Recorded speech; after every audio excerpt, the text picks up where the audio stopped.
Um, Good morning, everybody. My name is Elena Ortiz, and I am going to talk to you about Native American and Palestinian cultural survival. Before I start, I want to sort of give you a little bit of my background,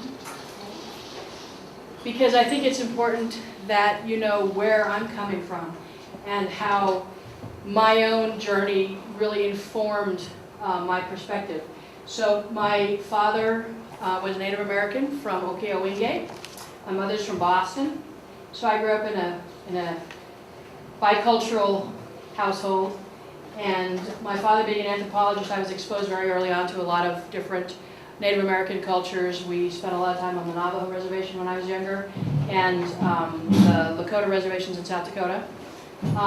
My father was also very politically active, so the American Indian movement in the 1970s was something I have memories of, and great understanding of the ideology of such movements.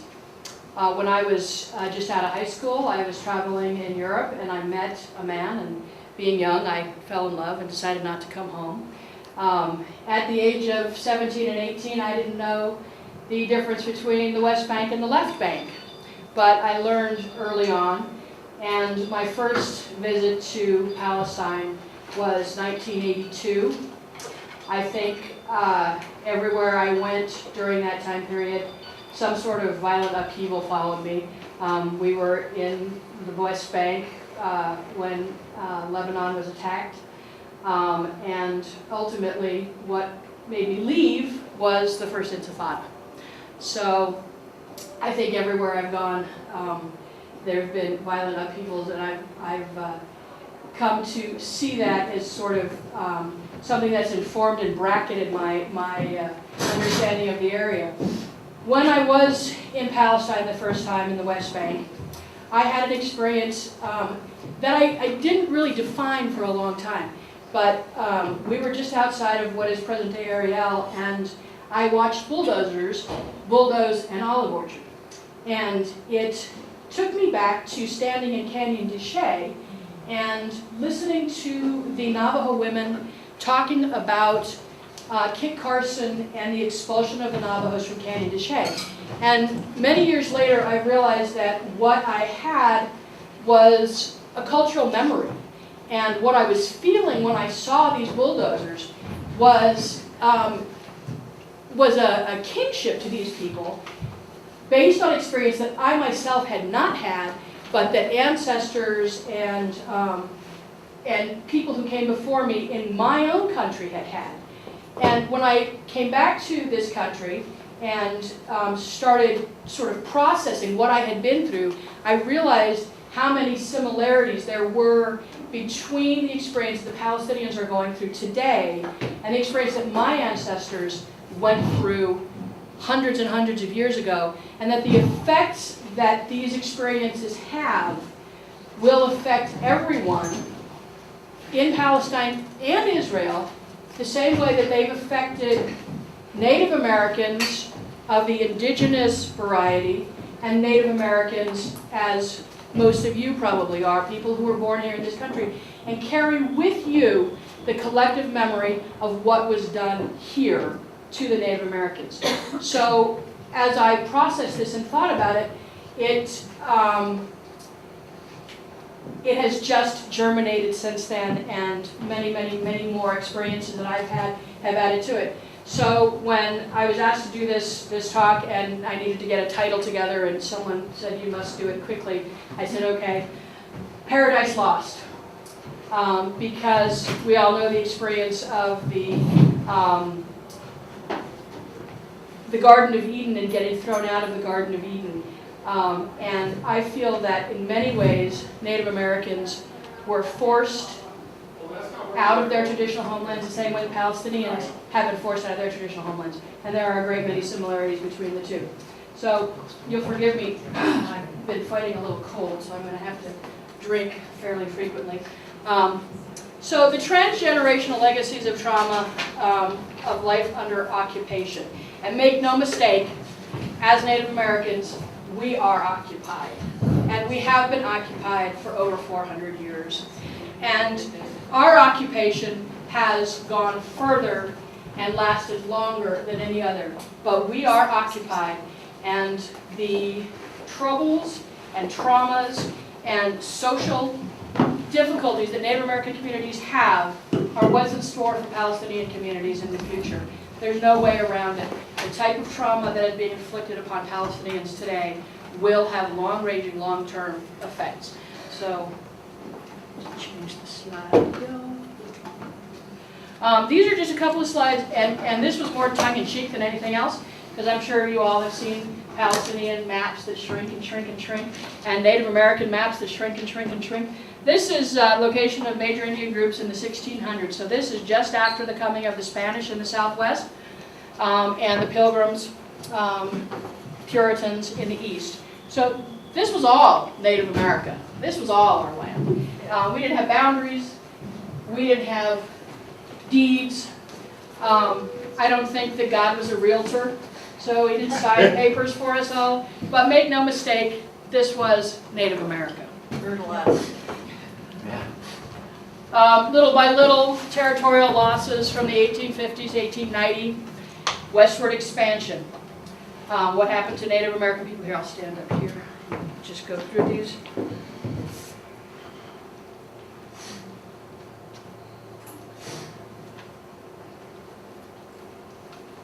And there's the same from the Palestinian perspective. Okay, sorry this is so dark. I didn't realize that it was going to show up so dark. When you talk about transgenerational legacies of trauma, one of the things you start with is unconscious organizing principles. That is, when you're born, your parents are your first contact. They teach you things that you need to know, such as, who your father and mother are, who your family unit is, people that you can trust, your home, your block, your city, your state. Those are things that you carry with you in your definition of home, in your definition of place, and in your definition of who you are. So they unconsciously organize the way you look at the world. When Native Americans are taken to public schools for the first time, what's the first thing we learn? Columbus discovered America. Now we all know that's not true now, but when I was a child, that was the first thing I learned. Columbus discovered America. Now I knew that wasn't true, but at 6 years of age, I was not going to tell anybody. You're lying. You don't know what you're talking about. Luckily, I could go home and my father would listen to me and he would say, you're right, you're right, and you speak up. But it's hard speaking up sometimes when you're a child. Then, as you go further on in school, you learn about manifest destiny, which is this great thing, from sea to shining sea. That is, America was meant to occupy this land. Really? Did anyone else have anything to say about this? Because I don't recall that they asked for our permission. However, now America occupies from sea to shining sea, and a lot more other places around the world we shouldn't be. The song, I grew up in the 70s. This land is your land. This land is my land. No! This land was our land. And you can't be here. But that's never told to Native American children. We're told that we have to accept those songs, those slogans, that history. And the last one is Hollywood. The only good Indian is a dead Indian. So the movies that I watched when I was growing up, they all had cowboys and Indians. The Indians were all bad guys. Now, I didn't see Dance with the Wolves until I was much older, in college as a matter of fact here. And my first reaction to that movie was, oh, it's Lawrence of South Dakota. Because it's where the white man can go and become a better Indian than the Indians. Just like Lawrence did. For the Palestinians, the first thing that defines them, the first organizing principle that they have is the Nakba, which is someone came in and took everything that belonged to them and tossed them out and told them that This was a land without a people for a people without a land. So therefore, it negated any experience that they had, any culture, any history, any collective memories were suppressed with that statement. A land without a people for a people without a land. And with that one statement, one event, their entire lives, their entire culture, their entire history was marginalized. They became a disenfranchised people, and that's what has been happening ever since. The 1967 war just further pushed that thought. Now what they did have left is being further taken from them, further pushed away. The separation wall, again, that was the third last thing that has happened with this idea of not having a home, not having a place, not having a country to call your own.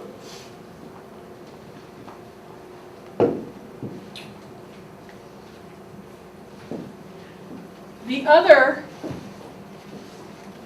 I talked about the olive trees, and years later I thought about the olive trees and the destruction of the olive trees, and for me that was houses, villages, people were bulldozed, but the olive tree stands out to me because it reminds me of the orchards in Canyon de Chelly and the scorched earth policy that has been employed since time immemorial, since war was written about, the scorched earth policy, which is to destroy any ability that a people has to make a living. And you take away their ability to make a living and their ability to work the land, and you have the first steps towards genocide. And genocide is what is happening in Palestine. And Miko said it, and there's no way around it. Cultural genocide is also genocide.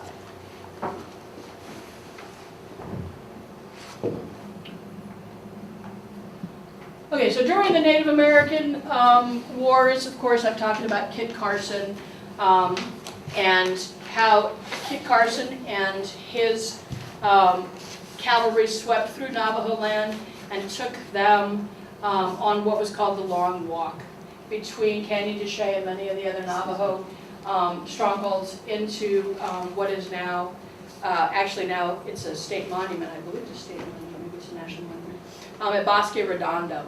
And many of them died along the way. Many of them gave up hope of ever returning home. They did return home. And had they had doors on their hogans, had they had keys to those doors, they would have carried them around their necks, just like many of the Palestinians do today, as a symbol of this home that was taken away from them. They were able to return years later. So this cultural collective memory, which I've talked a little bit about, many people who are Holocaust or children of Holocaust survivors and grandchildren of Holocaust survivors have the same experiences of transgenerational trauma as Native Americans, as Palestinians do, because it's something that your grandparents told you about, your parents told you about, and you know you grow up with this idea that your ancestors survived this Holocaust. So that's why it was so unbelievable to me when I was sitting in East Jerusalem in 2000, and I was across the table from a woman who was on our side. She was going into the West Bank to assist with protests, and we sat across the table from each other, and we were talking about nonviolent resistance, and we were talking about our experiences, and she said, well, I want you all to keep in mind something, that there is no possible way that you can understand what it's like to be the child of Holocaust survivors.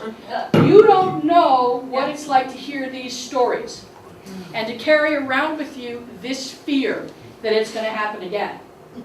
And I hadn't said anything up to that point, and finally I stopped and I looked at her across the table and I said, I'm Native American, and I think I have a good idea what you're going through. But do you realize that you're visiting it upon a people the same way it was visited upon your people. And that, to me, is the epitome of evil. To do unto others as you have had done unto you, really.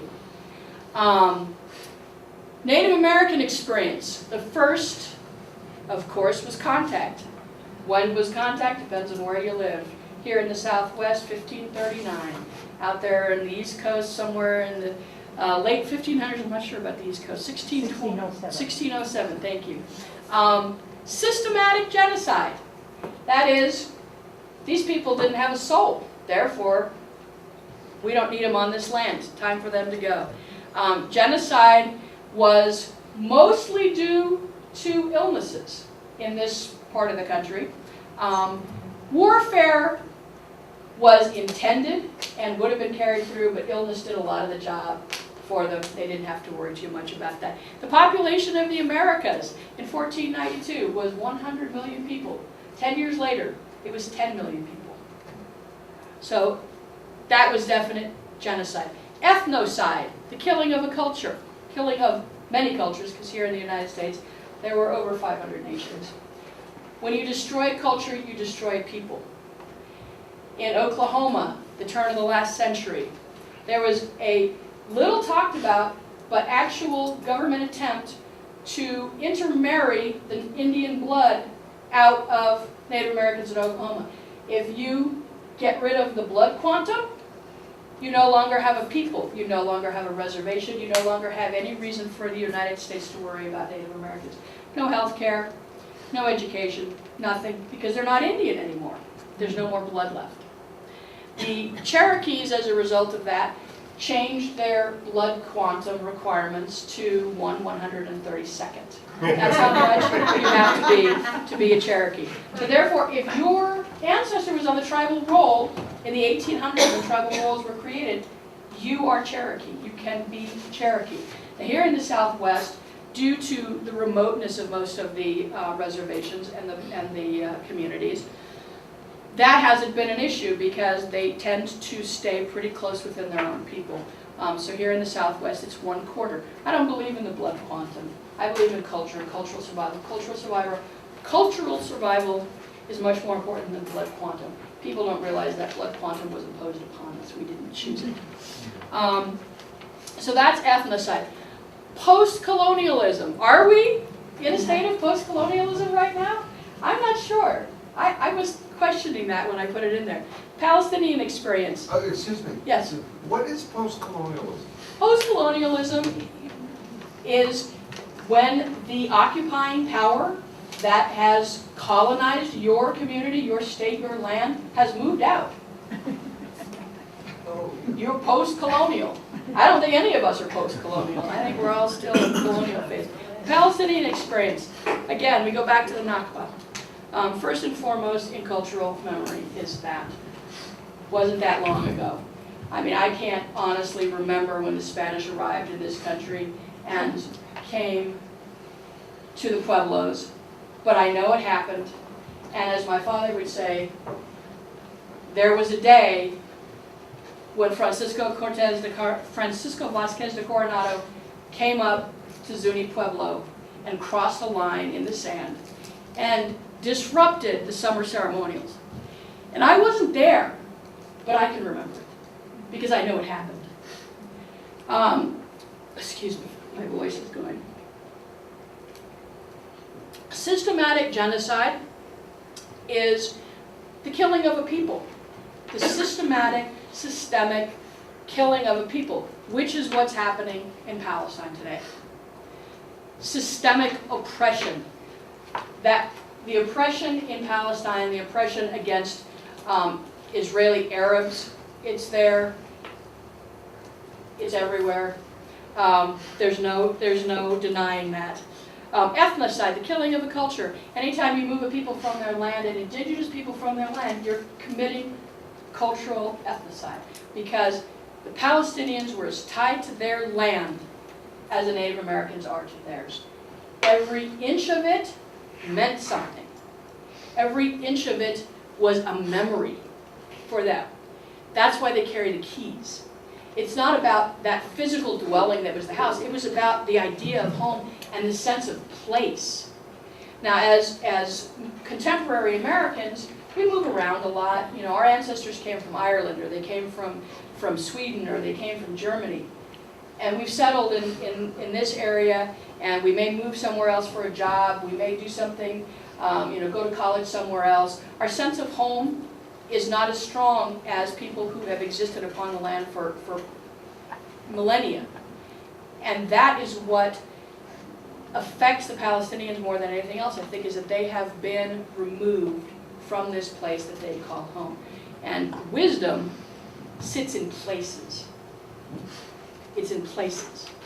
So, continued colonialism, we all know that. Continued colonialism, continued occupation.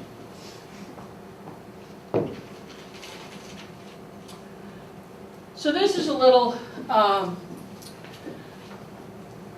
chart I drew up that talks about transgenerational trauma. Generation 1, you have adverse childhood experiences.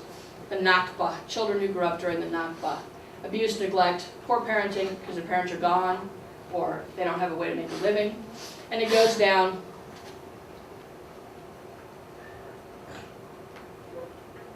I stopped at Generation 2 because under that I wrote recapitulates Generation 1. In Native American communities, we're on generation about 250. And Palestinian, we're, let's see, I figured it out earlier. I think we're around 20 or 30. So we still have a ways to go.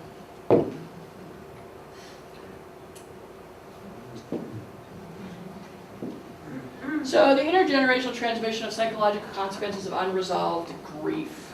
That is, you're not allowed to grieve because you're told that this was a land without a people, for a people without a land. So therefore your grief is marginalized. Your sense of belonging no longer exists. So you have this, you pass it on further and further. These things also, and I want to go back for just a minute because there was another point I wanted to make. During the 1960s and 1970s, there was an organization that sprung up in the United States, mostly in South Dakota, North Dakota, the Plains, called the American Indian Movement. The American Indian Movement was a response to environmental racism, which was taking place on the reservations. They were mining for uranium, they were mining for coal, they were mining for many things, and the tribal governments which existed at the time were keeping most of the proceeds from those mining operations for themselves, and they were not distributing them to the people. The traditional people in South Dakota, in North Dakota, in Montana, in Wyoming, were protesting against this type of pillaging of reservation land, and they were being killed. So the American Indian Movement stepped up to defend the traditional way of life. And for many of you who know the history of this, what happened, the culmination of all of this was the occupation of a church at Wounded Knee in South Dakota. And they occupied this church in protest of the FBI's involvement with tribal government.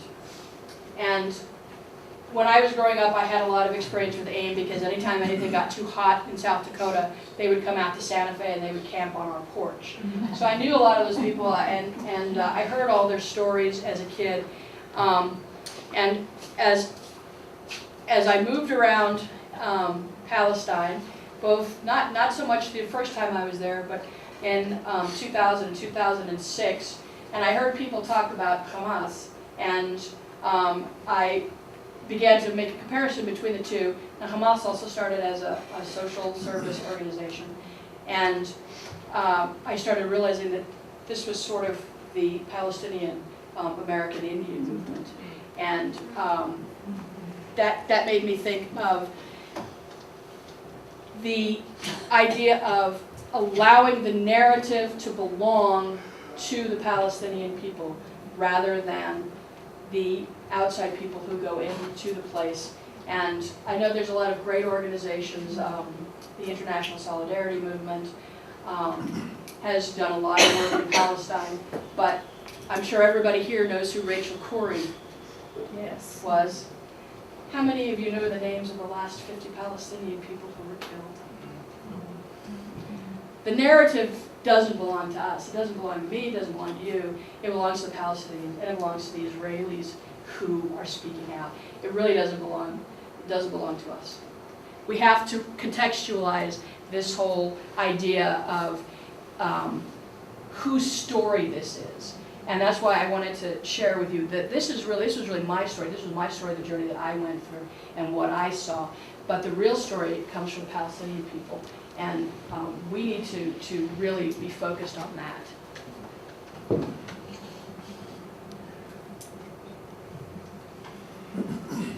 So when I was in, the last time I was in Palestine was 2006. So like I said, every time I go, I'm always there during a terrible upheaval. My ex-sister-in-law, they grew up in Beit Hanun. So we were in Beit Hanun, and for those of you who know what happened to Palestine, or to Gaza in 2006, Beit Hanun was the site of a massacre, and we were there just shortly after that. And I have pictures of the women who, the men all took refuge in a mosque, and the women ran to the mosque. They had cell phones, they were talking to each other. The women ran into the mosque, and they smuggled the men out in women's clothes. That's how they got them out. And it reminded me, again, I'm having these cultural memories, that Wounded Knee, they went into a church. All of these focal points seem to be people run into a church, they run into a place of worship thinking they're going to be safe. And it's a metaphor because, of course, they're never safe. And they're never going to be safe. But, I was told, so this is why I was talking about PTSD. I came back, I saw blood, I saw rivers of blood on the streets. And I came back, I had nightmares. And I was really having a hard time processing all of this. So I went to see a therapist. And I said, I think I'm suffering from PTSD because I can't sleep at night. I'm seeing these rivers of blood. I'm seeing the babies, the dead children. And my kids weren't that old at that point, so it was really affecting me. And she said, well, PTSD, this kind of thing that you're talking about is really as a result of serving in the armed forces. And you're suffering from, being in a low-level conflict zone. I'm thinking, this is a low-level conflict zone. I didn't see it that way. And the same way that I don't think that Pine Ridge in the 60s and 70s was a low impact conflict zone. I think it was a huge war. Anytime someone's in your home shooting at you, that's war. So healing, and this is interesting because understanding that you are suffering from these transgenerational legacies of trauma is the first step towards healing. And individual healing is possible through a lot of introspection and a lot of understanding and therapy, however you want to take it. The validation of externally imposed craziness. That is, you're not crazy, you really are suffering from PTSD, and you really are suffering from transgenerational trauma. We have to validate that. And interpretation, understanding of the etiology, of the causation, comes from within the cultural experience of the individual and the community. That is, communities have to heal because they are entities just the same way individuals are. Interventions must incorporate indigenous epistemological principles. So, for how long were Native American communities told that alcoholism was genetic and that we drink because we have a genetic predisposition to it? No, I don't think so. I think people drink because they have lost their way. and they don't have a cultural community around them, behind them, under them, in front of them, that can support them. And I think that's in store for Palestinian communities. Now, alcohol, there's a big difference. So far, alcohol is not huge in the Middle East. So you're not gonna see that now as much as you do on the Native American communities, but there will be a substitute. They will find something to use besides alcohol. Traditional techniques of curing these things don't work because you're talking about a Western model being imposed upon a culture that doesn't recognize Western constructs. So you can send a Native American into a sweat lodge and sing a blessing way for him, and he's going to come out and maybe he's going to be okay. You put him in treatment and tell him to recognize his higher power and that he has no power to stop drinking, and it's going to go completely in opposition with his cultural constructs. So it doesn't work. Western imperialism applies to medicine as well. So you're not going to be able to treat Palestinian communities the way Western communities have been treated. It just doesn't work.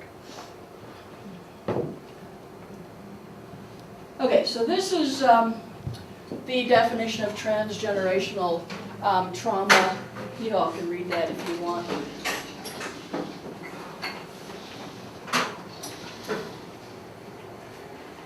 How much time was It's 15 after.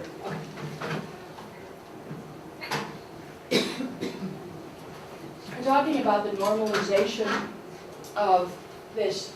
When we grow up in on the reservations in families that have alcoholism, that have child abuse, that have spousal abuse, domestic violence, this is normal.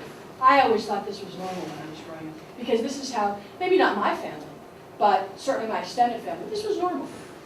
And in Palestinian families, having someone who goes out regularly with a gun, who goes and throws rocks at an Israeli tank, that's normal. So the normalization of these traumas just perpetuates them further and further.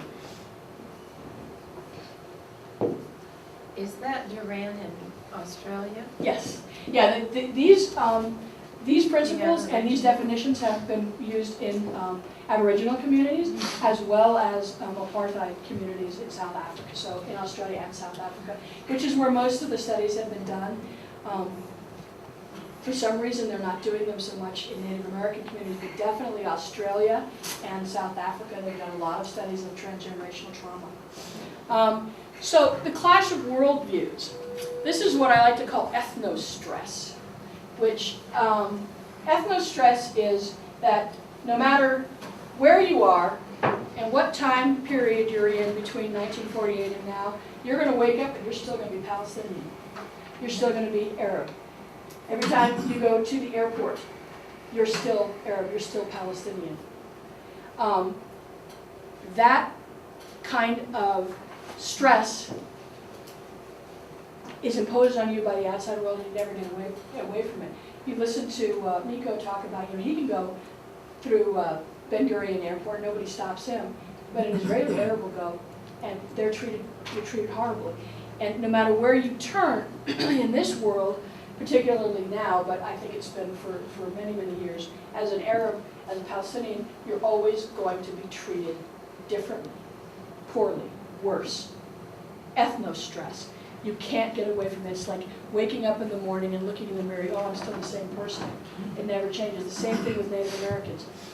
I don't have as much of an experience with it because my mother is from Boston. I don't look Native American. My husband is Navajo. And everywhere he goes, people look at him. Not so much in Albuquerque and Santa Fe. Take him to the East Coast, people look at him. They wonder, what is he? What? Not who. Not what's your name and what do you do. What are you? Ethnostress. Okay, so this is what I talked about in terms of therapy and treating this transgenerational trauma. Past attempts, and this is mostly with Native American communities and Aboriginal indigenous communities, past attempts at treating problems are firmly grounded in Western ideology, which doesn't work. It just doesn't work. The idea of medical imperialism, that is that we're going to come in and we're going to tell you exactly how to heal. We created the disorder, we created the disease, and now we're going to tell you how to heal. So iatrogenic injury, that is something that happens to you when you're treated incorrectly for the one symptom, you develop other symptoms.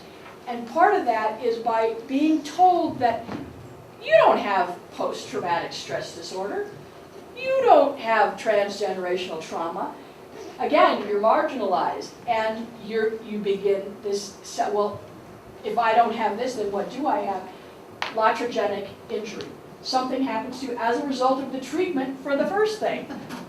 Clash of worldviews. So you have the idea of the Palestinian families carrying around the keys around their neck because that is a symbol of what they lost and of what they want to have back. Now, that's a modern sort of manifestation of the Nakba. But at the same time, it's discounted and it's marginalized because you know they're never going to get those same houses back because they were gone a long time ago. But to be able to take that feeling forward and say, here's what your hope for the future might be. That's a way of healing which I don't think is happening in Palestine. There's no sense of future for those people. And Robert J. Lifton wrote a book called Indefensible Weapons in which he defines characteristics of the nuclear age. And one of them is radical futurelessness. That is, we live under under this view of radical futuralism. We don't have a future. And that's what the Palestinians are going through. They don't see any end to this trauma. There is no hope. Their governments have failed them, just the same way Yasser Arafat and Dickie Wilson in the 60s, they took all the money, they shipped it out of town, and Mrs. Arafat's living in Paris, high off the hog, the Palestinians are all starving to death. They did that on the reservations. Their governments have failed them. They have no one to look to, they have no one to look for. Anyone who could speak up for them has been imprisoned. The idea of radical futurelessness. And this is impacting the young people in Palestine today, and it's going to continue to impact unless we start to break this cycle. And there's no way to break the cycle without giving them a sense of future. And that's what they need.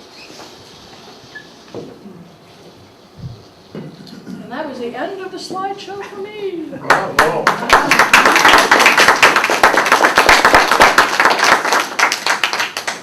I already told this to someone in this room. Do any of you remember a cartoon in 1990 showed Menachem Begin, head of Israel, sitting down with the first George Bush? And the caption says, I'll tell you what, I'll give the West Bank and Gaza back to the Palestinians and you'll give everything from the Dakotas west back to the Indians. I do remember that. I do. And it's true, and it's interesting that we have a lot more years here, from 1492 until the present. And what's happening in the West Bank and Gaza today could not happen in this country right now. Now there's other not good things that are happening to Native Americans in this country, but what's happening in Gaza in particular could never happen here. And yet, the same people who will stand up and go and occupy Alcatraz, or occupy the BIA headquarters in Washington, D.C., or stand and talk about how righteous the American Indian movement was, will turn around and look at Palestine and say, oh, but that's Israel. That's their land. And at first I thought it was ignorance. And I remember coming back from my first time in the Middle East and saying to my father, it was 1988, why didn't you ever tell me? And he said, well, you know, it's complicated. I said, oh, no, it's not. It's really not complicated. It was their land. It was taken from them. And now they're living under the worst possible conditions, under occupation. There is no difference. And I think I actually made a difference in his perspective, which was huge back then. But I remember having that conversation with him and saying, oh, it's different, it's complicated. No, it's not. It really is not complicated. And we need to stop, you know, letting that be an excuse for why we don't deal with it. Because it would never be able to happen in this country. It did happen. And there are terrible things that are done to Native Americans in this day and age. I mean, the health care, which was guaranteed to us by the United States government, is all but gone. And that's terrible. But we have water. We have water to drink. We can go to college. You know, I spent a lot of time in the tourism industry and as a tour guide years and years ago. And I remember in the 80s and 90s, people saying, oh, well, so you guys can leave the reservation. You're not. I said, yeah, we can, really. We can walk out the door, we can go, and we can go someplace else. The Palestinians can't. And any idea that that's a possibility is gone. I mean, it doesn't exist anymore.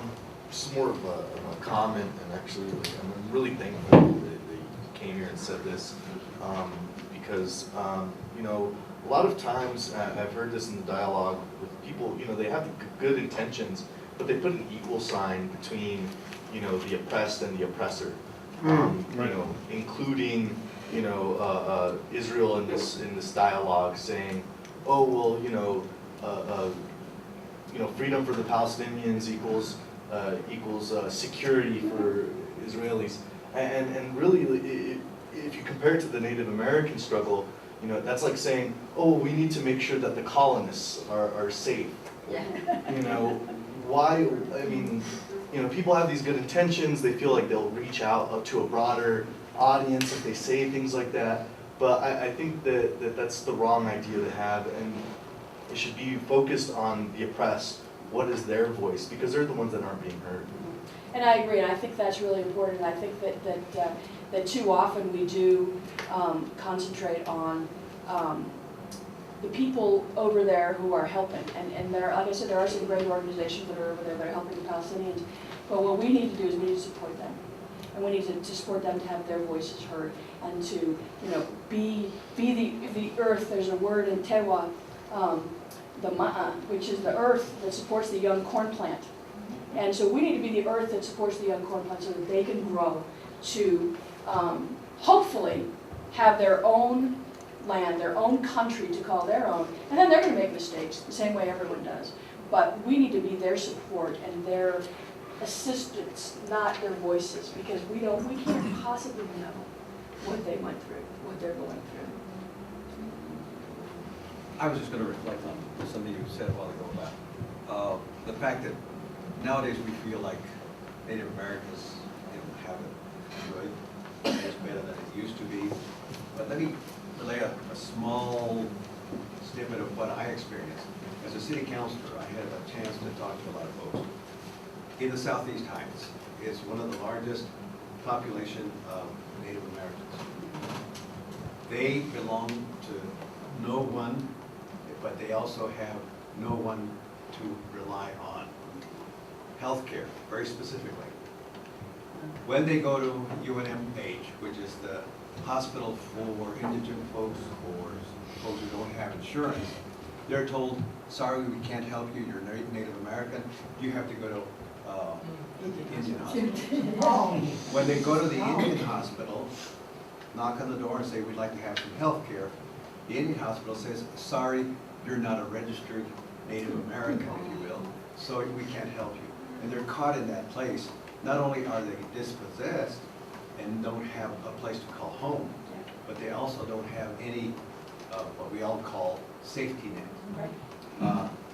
And when I talk about a large number of Native Americans in that area, I'm talking about 30,000 folks who no one knows anything about, except to say that they're the homeless, they're the folks who will bother you and, you know, panhandle and all that stuff, and they're assigned literally third-class citizenship.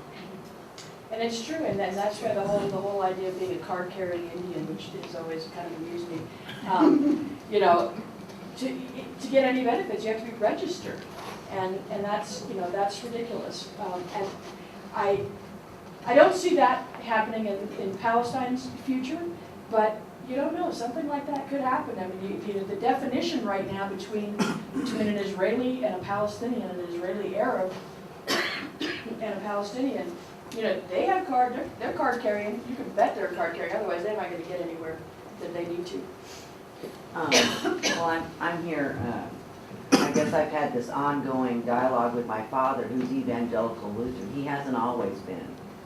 And realizing myself a number of years ago when I saw what was going on when the wall went up, and I remember seeing a calf and seeing that they didn't have water. And immediately I realized this is a genocide that's going on. So in the last period of time, the last few years, I've been trying to talk to my father. And he's like, well, you need to go back and read your Old Testament. And I said, well, I've gone back and looked in the Old Testament. And I'm not a Bible scholar, and I feel somehow fortunate sometimes that I haven't grown up in religious indoctrination. But trying to express to him his view, where you take your word, it's like you have your own jihad going on. And with the political system, this is not, our government and our democracy is not about your own religious jihad that you have going on.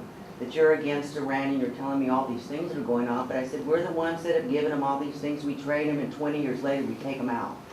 And I said this, and how to explain to him that all your biblical principles are against war and for life and all of that, except, and how do you explain these things where you allow the very thing you're supporting in the Jewish communities or in whatever they think is on the right side of their political platform, but it's not okay against the Palestinian people. And I said, this is a genocide which we're supporting, and your beliefs are allowing these people to be, their whole generation, their whole everything to be obliterated. And I said, that's wrong. But shifting the view, because obviously he didn't have this view before, but he's getting it through, in other words, I believe the churches, in some respects, are indoctrinating not only a religious viewpoint, but a political viewpoint against the Palestinian people, Well, which is a mess. It's The new amazing. Christian right for years, I mean, since the 80s, the new Christian right has been supporting Israel. And there's a number of really interesting books that have been written about Jerry Falwell and all his kin down the line. But they support Israel because they believe that the land of Israel must be occupied by Jews in order for the second coming of Christ. And Armageddon. And we're looking at Armageddon theology, and they're not supporting the Jews because they necessarily like the Jews and they like Israel. They're supporting the Jews because they're waiting for Jesus to come down again and strike them all dead and rapture the believers. So you've got I mean, it's unrealistic. you got a ton of money, Exactly. a ton of money going in to support that, and that's a whole other. But it's an immense view that, Mhm. because of their religious views, they're not going to flip and look at what's really real. And it's amazing to see such a, Yes, you have to contextualize this, and I try to take it back, take it away from religion, take it away from ethnicity, and contextualize this, that this is occupation. exactly. This is not about Jews and Palestinians, Jews and Muslims, Arabs and Israelis. This is about colonialism and occupation, and that's it. It's about doing something that is not legal, it is not moral, it is not ethical. And if you travel through the West Bank and Gaza, you see, what I like to call the architecture of oppression. You have Ariel and you have Harris. You have the Israeli settlements up here and the Israeli roads through here, and you have the Palestinians down here and the Palestinian roads here. Palestinian roads are like roads on the reservation, and the Israeli roads are beautiful. It's the architecture of oppression, and it's all because of occupation. It doesn't have, it really doesn't have anything to do with religion. I know it does, because that's our That's the punch. story that's been told. But even it though doesn't it's not. have anything to do with religion. Well, as you're talking, what strikes me also, I mean, this parallel thing you're talking about between indigenous communities in this country and Palestine is when you disenfranchise and separate and divide people from the land, when you split people, they lose a huge piece of their identity. Yes. And the whole thing of colonialism is now we want to exploit all the resources. We want them. We want the power for them. And so I wonder, how can you heal people if you don't, if they can't, how can people find healing and identity if they can't return, if they can't have a piece of the land? You know what I'm saying? The piece that, I just cry when I hear olive trees totally destroyed. That was really the turning point for me, was the olive trees, and it really, it was just, I think it was a visceral reaction that just turned my whole life around, was that moment in time. Do you have any reference material you could give me when we're through, especially on indigenous in this hemisphere? Yes. Thanks. I'm so glad to hear this discussion, because in my trips to Palestine, this is certainly a discussion we often have about the similarities, but what's happening to Native Americans, what's happening to them. But, I'm a social worker, so I'm always looking for ways to make things work better. And so there are things that are happening. I mean, there are things that people can do. And this is an issue I've been involved in for 50 years, but in the last 10 years, I've really been privileged to be working with a group there where we have really turned some things around in people's lives. But, if you're concerned about olives and olive trees, you can go and you can help in the olive harvest. The Holy Land Trust brings people every October To help with the harvest. yeah, and one of the things, being an American or being there, you're safer. Yeah. It's kind of weird to say, but you are. And particularly these people who live near the settlement really need people like us there to help them get through the harvest to protect them. Because sometimes their trees the settlement separates them from their trees. And this is their livelihood. And as a psychotherapist, we've been doing wonderful work with the Y there that they have now taken on to really heal the emotional trauma that is And you have to, happening. it's just so important. I don't think it was done here with any even shade of adequacy. I want to briefly mention the transgenerational change here in Native American land. It happened, I am a retired orthopedic surgeon. I was the first United States Public Health Service officer to go to the Cherokees in Oklahoma, who many of them had the Trail of Tears in their heritage movie. When I was there for 1 year, there were 2 of us and 20,000 at least eligible Cherokees plus. But it changed, and we did have staffing. Did some very positive things, I think, at that time. But Karen and I were back a few years ago, and 1 year I was there with one other man, maybe 3, and it was a huge caseload. We started a diabetic clinic, prenatal clinic, but what is it now? Well, a few years ago, there are 40 doctors. The street signs are both in English and Cherokee and Chowchilla. So there's been a dramatic change, I think, in parts for the Native Americans, and this is part of what the topic is. So I look at it as a positive thing has happened. Not everywhere by any means, but it's quite different, and it was, to me, a very striking moment to have the Cherokee National Holidays in 1956, the first National Cherokee Holiday. So there's been a dramatic change, and so I look at it as a positive thing. but in Santa Fe, they're still celebrating Fiesta. I was wondering if you could describe a little bit the relationship between the Native communities and the Palestinians, in particular, social movements, self-organizing. Well, I think that the one that struck me the most was the similarities between the American Indian movement and Hamas, because it happened about, I think, around the same time. The American Indian movement, it was because it really started in South Dakota because Dickie Wilson, who was the chairman of the Lakota Nation, was pocketing all of this money for mining contracts. And he was living high off the hog, and he had what was called the Goon Squad, the Guardians of the Oglala Nation, which were driving around, and anytime anyone spoke out against the mining, they were suppressed, violently suppressed. And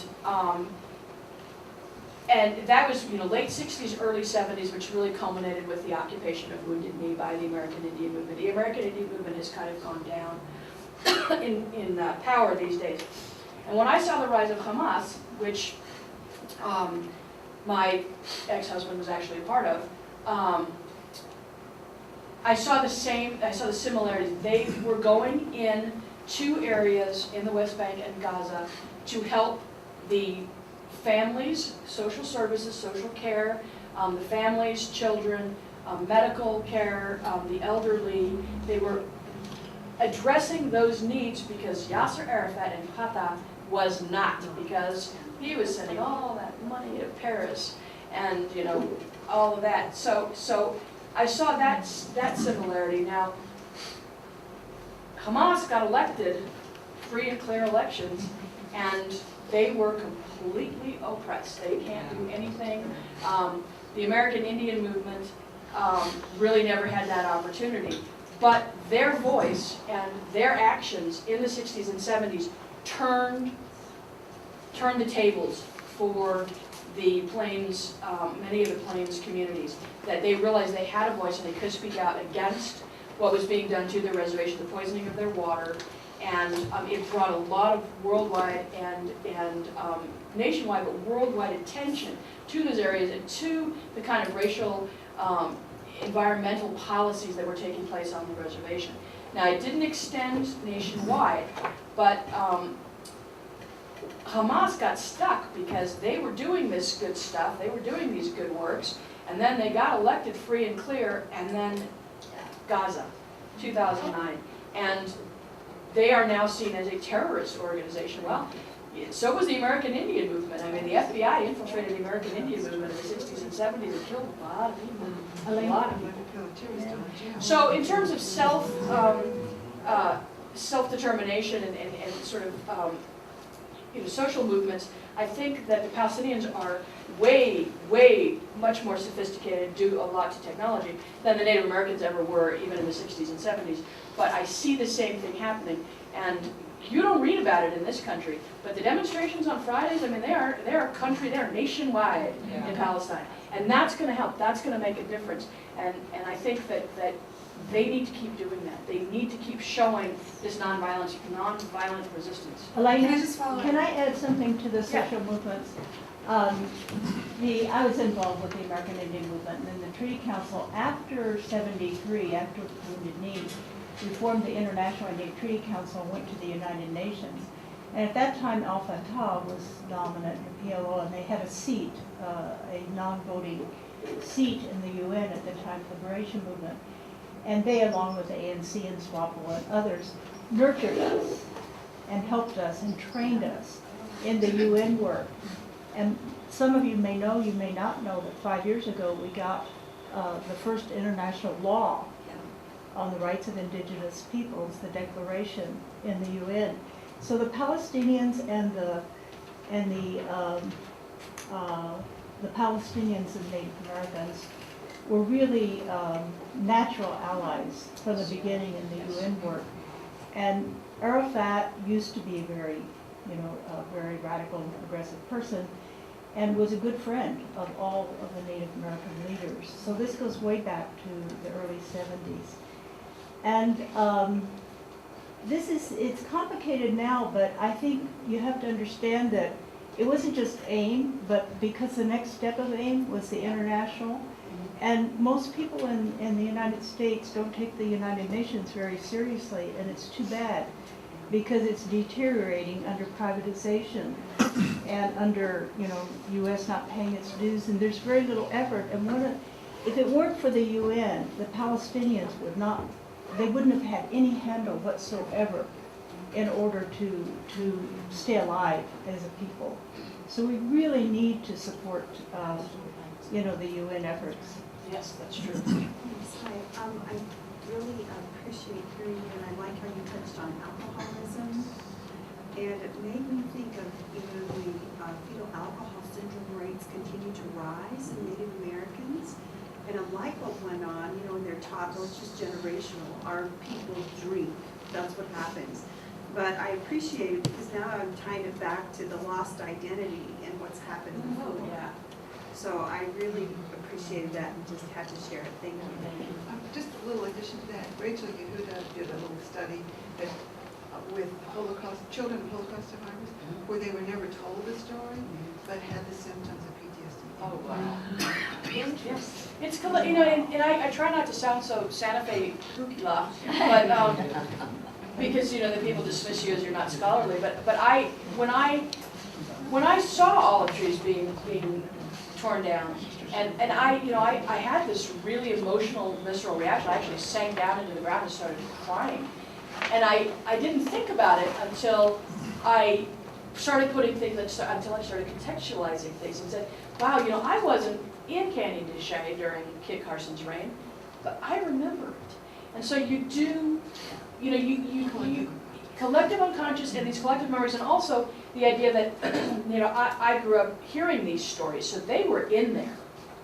And regardless of whether or not it happened to me now, the PTSD for people who haven't been told the stories, they hear them. I mean, there's a lot of external sources of them. So you do hear them. It's not as hooky-la as it all sounds, but yes. Sense of futurelessness. I was in South Africa many years ago. I was in a township and turned to one of my hosts and asked her, how the hell did you guys survive this? And she looked at me as if I had just asked the dumbest question in the world. And the look on her face still was just, and she said, we had and have hope. My question ever since, and I've been in the church business for 30 years, how the hell do we help people find hope? Because it was the look on her face that said to me, God, I was so off. You preach hope, but here's somebody who embodies it. They have it. I mean, they do. The people in the West Bank and Gaza, they have hope. They believe. They do believe. I look at the kids and I see them acting out and picking up sticks and using them as guns, and of course it just makes me cringe. But they do have hope. I think we have to make sure that people know the story of the Zapatistas, the Mayan Chiapas, the people who have inspired indigenous cultures all over Mexico. They now are, they rose up and they now have control over their schools. Spanish is a second language. That's right. I drove a truck for the Zapatistas one summer. So I know those folks. Great. Yeah, and I asked that same question when I was in Palestine, and the man said, well, we know this isn't sustainable. We have hope, we have hope that there will be peace, because we know this isn't sustainable. And so, and in hearing you talk about the work that you're doing and the work that I'm doing, there are more and more modalities of healing that are addressing PTSD, not in a Western medicine point of view, but in a cosmological point of view. Sound healing, sound medicine is really, harmonic medicine is really up and coming, and I've done that work there. And so, what Miko Pellick was saying this morning about the work is to get rid of those myths, and for us to just keep talking, and for us to keep doing. I've been an activist forever, and I find myself a lot of times getting bogged down with all the Yeah. information and what do you do with this information and you get kind of hopeless or whatever. But the trick is to focus on the action, and that's how you have hope, is that you do the action. And so, and the other thing that the Palestinians say is, please come here and visit us, and then go home and tell me. And do you know that in Gaza, hummus has green chili in it? There you go, that's how we'll just save everything. It seems like that promoting the sense of hope is absolutely essential, especially in the short run, because a third intifada